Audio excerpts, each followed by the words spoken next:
Ya gimana nggak kejadian kasus anu-anu kalau santriwatinya disuruh goyang-goyang seperti itu. Nafsu syahwat itu nggak usah dipancing pun akan naik, apalagi dipancing dengan santri yang joget-joget beginian. Dari sini kan kita bisa lihat bahwa memang ada kekeliruan di beberapa kelompok umat Islam di Indonesia yang memicu terjadinya kasus icikiwir. Terima kasih kepada semua yang telah memberikan dukungan terhadap channel ini melalui Kris. Semoga Allah Subhanahu wa Ta'ala membalas dengan rezeki yang lebih besar lagi. Semoga menjadi pahala jariah bagi siapapun yang ingin berpartisipasi mendukung channel ini agar bertahan lebih lama, berkembang lebih besar. Silakan scan Kris yang ada di layar. Assalamualaikum warahmatullahi wabarakatuh. Sangat miris sekali, ternyata kasus oknum kiai di Pati itu sebenarnya sudah lama ketahuannya. Tapi karena dibiarkan sampai pada akhirnya bertahun-tahun berjalan memakan hingga 50 korban santriwati. Ini mengingatkan juga kita dengan kasusnya SAM ya. Karena adanya pembiaran terhadap SAM, akhirnya SAM juga memakan banyak korban. Saya khawatir masih ada lagi oknum-oknum lainnya yang disembunyikan ya. Hanya karena dia punya nama besar, hanya karena dianggap sebagai keturunan ini, keturunan itulah, dianggap wali. Ya wallahu a'lam ya, semoga ini hanya prasangka kekhawatiran saya, dan semoga kiai yang di Pati ini yang terakhir ya, jangan ada lagi oknum-oknum seperti ini. Nah ternyata kiai yang di Pati ini, yaitu namanya Kiai Asy'ari gitu ya, tahun 2013 itu sempat ramai di kalangan warga setempat.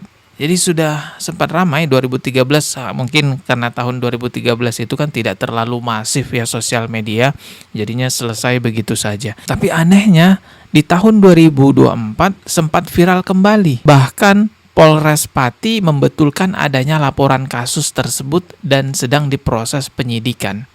2024 itu sudah ada proses penyidikan teman-teman, dan tidak ada kejelasan dari penyidikan selanjutnya tiba-tiba hilang. 2024 itu perlu diklarifikasi juga nih sama pihak kepolisian, kenapa di tahun 2024 itu hilang begitu saja padahal sudah ada proses penyidikan.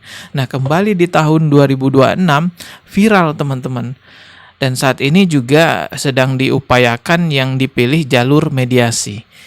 Ya, setiap tahun selalu lolos. Ya, kita lihat aja apakah di tahun 2026 ini akan lolos kembali. Tapi sepertinya di tahun 2026 ini nggak akan lolos deh ya, karena masyarakat ini udah benar-benar marah banget ya, sampai turun demo ke depan pondok pesantren tersebut.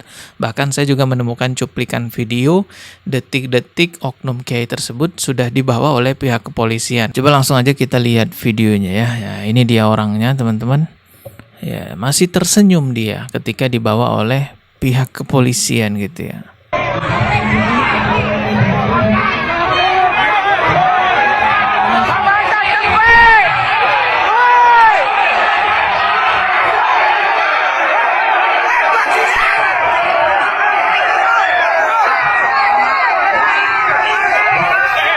Kopiahnya dibuka sama warga sana, mungkin geram banget ya ngelihat nih orang, jadi kopiahnya langsung ditarik gitu ya.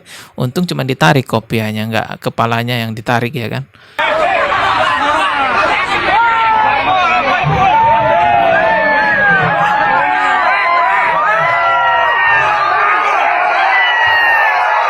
Ya wajar sih masyarakat marah besar gitu ya, karena ini parah banget sampai 50 santriwati yang digituin.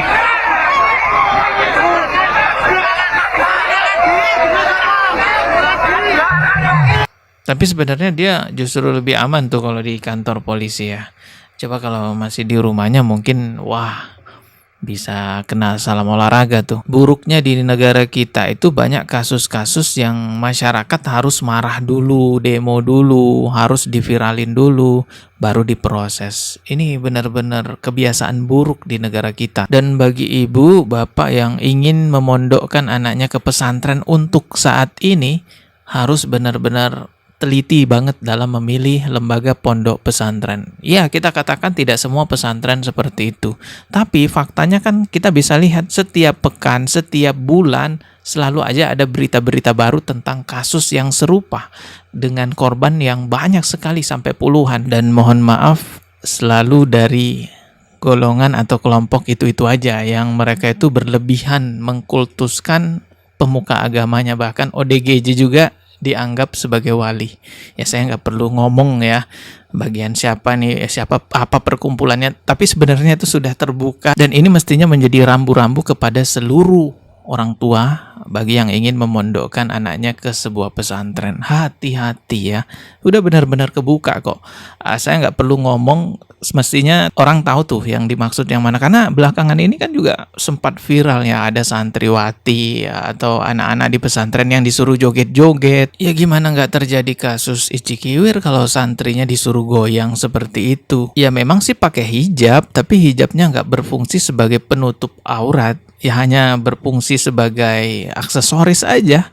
Ya atasnya kerudung, bawahnya ya kalian bisa lihat sendiri betapa rusaknya didikan oknum-oknum di pesantren gitu ya. Masih pantas nggak sih kita bilang oknum? Ya kita bilang aja lah oknum ya. Betapa rusaknya didikan oknum-oknum seperti itu teman-teman. Dan kejadian yang model-model goyang-goyang begini bukan satu dua, ada jutaan video kalian bisa temukan di sosial media. Alhamdulillah saya termasuk konten kreator yang konsisten mengkritisi video-video normalisasi santri joget-joget, termasuk juga di acara sholawatan itu ya ada yang joget-joget. Memang santrinya itu ya, santriwatinya itu sudah diarahkan baris untuk joget-joget di acara sholawatan. Ya gimana nggak kejadian kasus anu-anu kalau santriwatinya disuruh goyang-goyang seperti itu.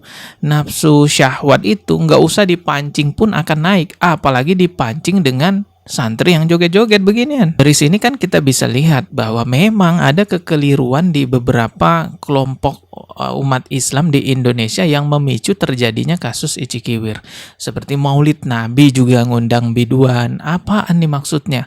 Maulid Nabi ngundang biduan viral, klarifikasi minta maaf. Besoknya keulang lagi Maulid Nabi ngundang biduan viral minta maaf. Terus aja berulang begitu. Acara Isra Mi'raj juga itu ngundang biduan joget-joget. Katanya ini buat panitia yang sudah capek ini ya, mengadakan acara cuci piring dan lain sebagainya. Jadi hiburannya dikasih biduan gitu. Kan astagfirullahaladzim. Sampai peresmian masjid juga. Ini peresmian masjid loh, ngundang biduan juga. Ya, saya bukan mau nyerang kelompok tertentu, tapi ini saya mau menyelamatkan banyak orang. Allah sudah memperlihatkan rambu-rambunya, ini kelompok mana yang bermasalah di negara kita, nggak usah ikut sama mereka gitu ya. Dan Anda kalau merasa bahwa itu kelompok Anda, nggak usah marah kalau dikritisi. Sadar diri, renungin, 50 santri tuh jadi korban akibat mengundang nafsu syahwat. Dan kayaknya pihak televisi ya kayaknya udah takut ya mau bikin video kritis terhadap dunia pesantren, karena ya sebelumnya kan sempat kejadian tuh demo habis-habisan ya. Ya mau gimana lagi nih ya, tapi gak apa-apa lah kalau misalnya pihak televisi udah takut memberitakan hal-hal keburukan dari itu ya, setidaknya masih ada konten kreator yang berani mengkritisi ya kan. Ya, namun dari hati yang paling dalam, saya bukan mau mencari musuh di sini, saya hanya ingin mengingatkan dan saya tidak mau keburukan-keburukan semacam ini, santri disuruh joget-joget, pengajian dangdutan, maulid dangdutan lah apalah, dinormalisasi di negara kita. Makanya kita perlu kritis, karena menormalisasi hal-hal seperti ini di lingkungan keagamaan, ujung-ujungnya yang terjadi adalah kasus icikiwir, oknum kiai anu-anu 10 santri, 50 santri. Kan kita nggak mau lagi itu terjadi teman-teman ya. Oke, kita ketemu lagi di video berikutnya. Subscribe dan juga loncengnya ditekan sebagai notifikasi. Wassalamualaikum warahmatullahi wabarakatuh.